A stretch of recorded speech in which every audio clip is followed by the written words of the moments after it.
What's up brother? Bro, gue punya kejutan bro. Asik nih bro. Gua sekarang di samping gua ini ada sepeda yang baru saja beberapa hari lalu resmi di launching di negara jauh sana bro, di Frankfurt, tepatnya di Eurobike 2022 yang berlangsung di Frankfurt, Jerman kemarin bro. Nah, ini bangga nih, gua jujurnya bangga nih karena ini kan produk lokal ya, produk brand lokal yang sudah bersaing di Eropa sana bro. Nah, gue kasih tau aja deh biar lo para penasaran bro. Ini dia bro.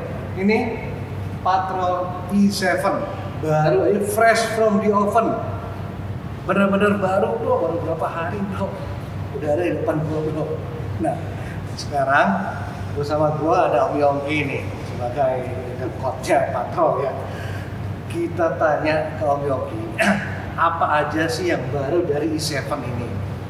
Ya kita udah tahu lah, pertama kan ada E6, E0 yang generasi pertama, terus beberapa bulan lalu belum setahun ya? Belum. E5.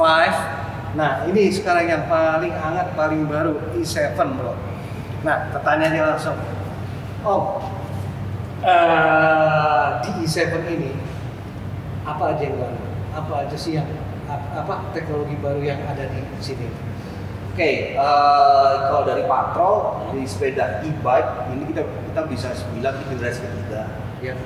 E0, E6 itu generasi pertama masih aluminium.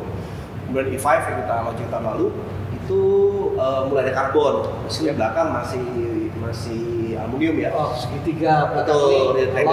Kalau yang ini generasi ketiga ini full karbon. Terus dari segi desain dari E5 itu kita bilang fondasinya, contohnya desainnya agak pendek ya. Kalau kita tekan si pos Trudin bisa ambil rata lah ban. Berarti bantu handling. Kedua untuk Superboost 12157 dari E5 kita terusin di sini. Itu persamaannya dari yang E5. Terus berapa tadi? 12 kali 157. 12 kali 157. Oke. Terus untuk perbedaan dia dengan E5 paling utama ini bisa mulet. Bisa 27,5. Oke. Kalau E5 murni di 29 depan belakang. Kalau ini 27,5 bisa diganti 29 atau 27,5 tinggal ganti dropotnya. Di geometri nggak berubah, cuman kita sesuai di dropotnya betul. Oh, jadi kalau pakai 27,5 nanti ini dibalik model flip chip. Oke, kalau kayak ini ya, kalau yang E5 itu kan ada flip chip di sini untuk merubah BB head-nya. BB head. Kalau ini pakai flip chip tadi untuk ban tadi ya. Kalau biasanya karena E7 kategorinya udah kemudian bilang bisa super enduro, bisa long travel, bisa freeride. Travel belakang 170, depan 180. Berapa orang pengen lebih lincah biasa pakai ban 27,5 di belakangnya. Oke, terus untuk yang lain dari segi frame dari mulai generasi yang E5 kita udah pakai shocknya ke metric. Maksudnya gimana? Ini ukurannya, kalau shock ada dua nih, ada yang imperial, kalau pakai inci kan. Kalau dari mulai generasinya E5 udah pakai yang pakai metric nih. Ukuran shocknya, ukurannya itu E-nya tuh. Ya ini kan kalau yang E5 210 ini pakai 230 ya. 5. Terus perbedaan utama tentu linkage-nya ya. Ini dari body kit E5 kan linkage-nya lebih rapi lah. Karena E5 itu kan sebenarnya masih pengaruh dari isi linkage-nya di luar. Kalau ini kita balik linkage-nya di dalam, makanya lebih nggak kelihatan ya. Betul. Terus ada penambahan baru, contohnya di bagian nggak kelihatan tapi penting di main bearingnya yang di sini Om. Oh ini di chainstay itu bearingnya 3. Kalau lama kan cuma 2. Kiri kanan 2. Ya kalau ini sekarang sebelah kanan 2, sebelah kiri 1. Buat apa itu? Kenapa? Ibarat kata pondasinya lebih lebar ya. Ini kan sepeda buat loncat-loncat ya, jadi kita harapin dengan bearingnya lebih banyak, dia lebih kaku, lebih stabil, nggak gampang nggak cepat oblak lah. Kurang lebih konsepnya gitu. Terus ada perbedaan lain di bagian sini ada storage buat naruh RD hanger. Oh, Sama kayak storage ya. kayak C09 C091. Jadi kalau Anda ada sapa-sapa sepatah, ada spare RD hangernya di tinggal dibuka. Itu yang maksud perbedaan dasar. Kedua dari segi mesin, ini kita pakai prototipe EP801. Nah, ini yang menarik gue nih. Ini masih prototipe ternyata. Jadi ini belum ada ya Bapak? Belum. Berarti ini ya prototipe mungkin baru tahun depan. Makanya untuk kalau ditanya harga jualnya berapa kita belum bisa bilang karena dari Shimano belum ngasih resmi harga berapa untuk mesin EP801 sebagai generasi kedua dari EP800. Jadi harga juga belum fix ini berapa? Belum. Duh, kalau gue udah mau beli. Belum ada harganya, bersabar. Ya, dan menariknya kalau buat saya di EP801 dari displaynya itu kalau yang lama kan display itu harus sebagai pengendali utama ya. Untuk lihat baterai, lihatnya speednya, cadence. Nah, kalau yang di generasinya sekarang ini kalau kita nggak perlu banget display, kita bisa copot. Oke. Bisa copot, kabelnya tinggal tarik kan panjang kabelnya, tinggal tancapin ke controller ke sana. Jadi on off di situ, terus ada ngatur powernya, ada LED baterainya, ya jadi ringkes lah. Cuma kalau untuk ASIS sih kontrol ASIS satu apa yang trail boost-nya itu di sini juga. Di sini semua ada. Kalau saya ada displaynya, ada warna biru, warna hijau. Okay. Nanti ada di atasnya ada LED kecil buat posisi baterainya. Memang nggak gitu persentasenya nggak kelihatan, cuma 1, 2, 3, 4 lah kayak ada 3, 4 batang gitu. Tapi kalau untuk pemakaiannya saya rasa ini cocok karena ini kategorinya buat yang main ke bike park, nggak usah pakai loading. Gue sendiri ke atas, turun, loncat, ulangi lagi. Berarti konsepnya gitu, sehingga display sih nggak terlalu ya ujen banget. Ya karena banyak juga yang tidak selalu suka ada display. Ya, mengurangi risiko kan kalau pecah. Gitu konsepnya itu. Untuk yang lainnya bawa dari E5, ini setupnya masih sama 1,8 dan 1,5. Nanti ke depannya kita mau bikin internal routing lewat headset, lewat stem, masuk ke stem, itu bisa. Nanti ke depannya kita lihat perkembangan trennya. Kan orang makin lama makin rapi ya. Dan setidaknya kita udah siapin lah. Jadi besar itu memang sengaja disiapkan untuk antisipasi internal routing. Iya, betul. Jadi kalau harus internal routing, si headtubnya sudah besar, tinggal ada celah buat masukin selang, kan selangnya ada 1, 2, 3. 3 selang plus 1 kabel dari sini gitu Pak.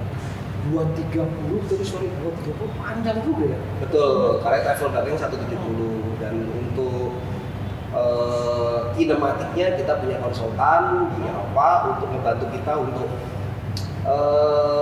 gimana sih bikin sepeda yang responsif, pedalingnya enak, terus karakternya nggak kalau saya bilang kita kan bukan pembalap ya, kita maunya nyaman ya. Nyaman tuh kita ngedut nggak tahu tuh habis travelnya, kita masih cukup lah travelnya. Mungkin karakternya akan mirip ke 691 Evo akan ke sana. Berarti kalau dibilang travelnya serasanya panjang ya nanti di sini.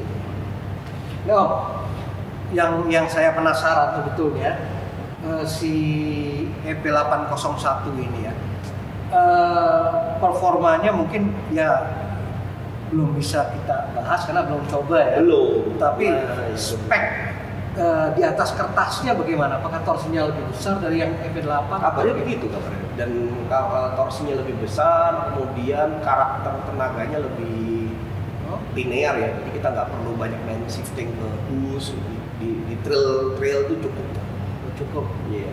Nggak lebih tenaganya kalau lama mungkin orang rasanya ketika dia butuh power gede terlalu lama gitu, mungkin kalau di sini lebih di karakter. Ya tapi itu udah Shimano ya serba halus loh, jadi nggak perlu ngagetin.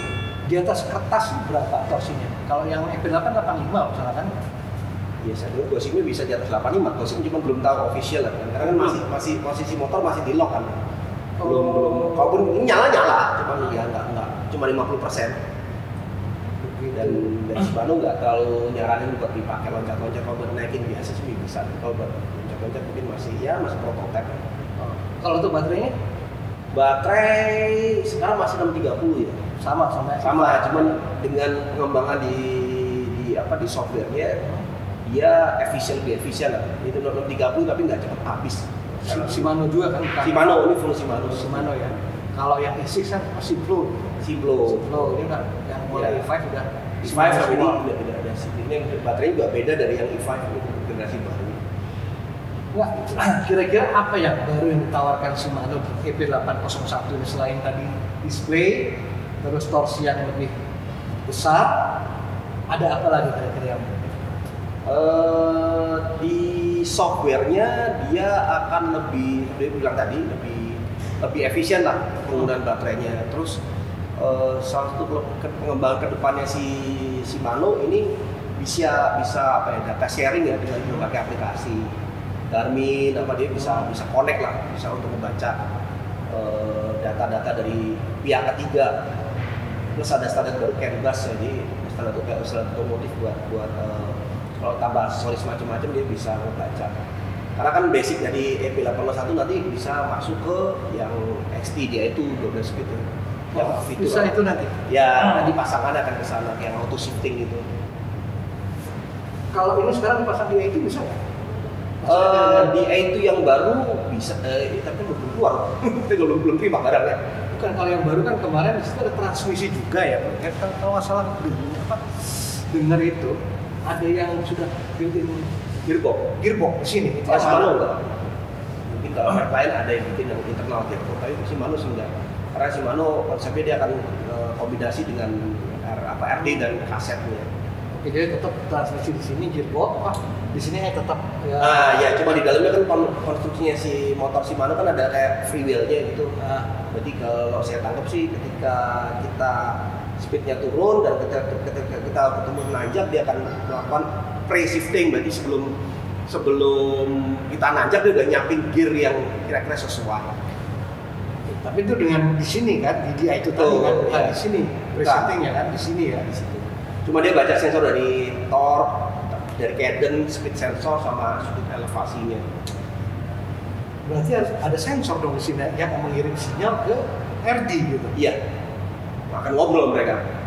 Oke. Jadi mereka akan bikin nih kayak simulasi. Oke, posisi kecepatannya turun, bebannya torsinya tinggi, terus elevasinya sudut derajatnya nanjak. Oh, berarti mungkin sistem akan mengasumsikan ini mau tanjakan nih. Dia kan cari gear lebih enteng. Ini sudah siap berarti yang 801 sudah ready ke sana ya? Kok akan arahnya ke sana untuk shifting. Tapi harus dikombinasikan dengan XT itu. Ya itu tadi bro, enak bro ya. Jadi otomatis. Ya mengurangi risiko kalau di kejadian event kita lihat banyak orang yang telat shifting ya. Iya. Karena dia rasa motor udah ada powernya, begitu ketemu tanjakan telat ngoper, ya, buru di shifting rantai putus. Ya. Kayak kejadian-kejadian itu makanya akan diminimalkan oleh sistem yang auto shiftnya ini, human error kayak gitu. Jadi minimal ketika pun dia dapat beban, gearnya udah lebih enteng, jadi nggak terlalu dikagetin. Nah, untuk variannya nih nanti ada berapa varian si E5 ini? E7 ini E7 ya. E7 kita ada dua biasanya, ada yang S-Pack yang pakai XT dan full K5. Di bawahnya ada yang biasa kayak yang ini dipakai SRX dan ini non K5 untuk fork depan belakang, rear shocknya sama front forknya yang hitam serinya itu belum K5. Bocoran nanti deh kira-kira berapa nanti yang buat yang non K5, range-nya berapa supaya kita bisa nabung ya bro ya. Dari sekarang kita siapin dulu gitu. Aduh, saya belum berani buka angkanya. Karena kita udah tahu deh dari Shimano berapa kenaikannya, berapa persen dari EP800. Gitu bro, menarik ini. Cuman sayang belum bisa dijajal bro, masih prototype. Kira-kira kapan nih kita bisa coba nih nunggu kalau yang udah versi mau Mas Pro mungkin kalau berapa bulan lagi lah kita akan terima versi yang udah Mas Pro dengan bisa dites. Kalau ini kan sebenarnya lebih buat launching unofficialnya kemarin waktu Eurobike kan. Jadi kita termasuk satu yang pertama yang pakai EP801. Apa aja yang udah kemarin pas launching di sana yang udah ini? Kobean? Itu Itu bro, menarik ya bro ya. Gue jadi pengen bro, cuman harganya belum tahu, jadi masih ngawang-ngawang gitu. Miara tuyul dulu kita.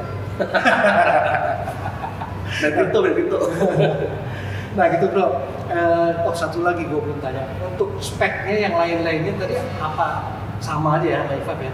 Ya kurang lebih sama. Karena kita juga nggak mau kebanyakan varian, jadi cuman kita ada spek yang XT sama pakai yang spek lebih tinggi, forknya, suspensinya, atau remnya. Kemudian ada regular di bawahnya biasanya pakai yang SLX, tentunya hitam dengan orientasi mat. Ya, tapi kalau secara umum sih konsepnya Patrol emang apa ya, nggak durable ya, jadi nggak terlalu. Patrol konsepnya simple, dia nggak pengennya produknya tuh gampang dirawat, gampang dipakai. Makanya untuk sistem suspensi kita pakai yang umum lah, Sling itu kan paling satu sistem suspensi paling banyak di dunia sepeda, tapi itu paling satu sistem yang proven. Tapi kita improve, contohnya di E5, E6, kita di bagian yang belakang depan RD kan itu ada pivotnya tuh ya, depan pivot yang depan RD. Pivotnya itu kita semua pakai double bearing. Oke. Itu 2, berarti kanan kiri 4. Ya. Untuk yang ini kita tambahkan lagi depannya pakai 3 bearing. Terus untuk sistem suspensi ini yang baru nih, linkage di dalam, bearing-bearing juga gede.